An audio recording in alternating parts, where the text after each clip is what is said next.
এই পৃথিবীর প্রথম মানুষ হলেন আমাদের আদি পিতা হযরত আদম আলাইহিসসালাম। মহান আল্লাহ পৃথিবী সৃষ্টি করে আদম আলাইহিসসালামকে সর্বপ্রথম পাঠিয়েছেন পৃথিবীতে। এরপর বহু নবী ও রাসূলের আগমন ঘটেছে এই পৃথিবীতে।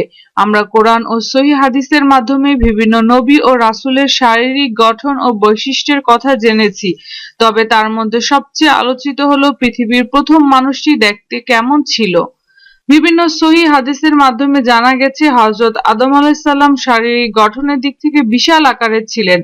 সহিহ বুখারীর ৬২২৭ নম্বর হাদিসে হযরত আদম আলাইহিসসালাম কতটুকু লম্বা ছিলেন তা আমাদেরকে প্রিয় নবী হযরত মুহাম্মদ সাল্লাল্লাহু আলাইহি সাল্লাম বলে গেছেন।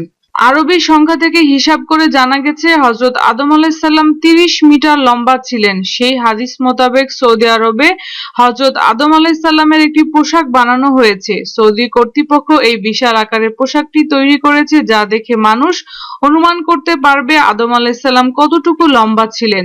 সৌদি আরবের বিখ্যাত ৪ টেইলার্স একত্রে হয়ে এই পোশাকটি তৈরি করেন। ১৮ দিন সময় লাগে এই লম্বা ও বিশাল আকারের পোশাকটি বানাতে। ৪০ রোল কাপড় দিয়ে ২৯ মিটার লম্বা বানানো হয়। কাঁধের দৈর্ঘ্য ৯ মিটার, পাশে ১২ মিটার, হাতা বানানো হয় ১০ মিটার লম্বা, গলার দৈর্ঘ্য ২ মিটার। এই বিশাল আকারের পোশাকটি দেখতে সৌদি আরবে বিভিন্ন জায়গা থেকে প্রতিদিন অনেক মানুষ আসে। যদি আমাদের ভিডিওটি আপনাদের ভালো লাগে তাহলে অবশ্যই লাইক ও কমেন্টস করার অনুরোধ রইল। ধন্যবাদ।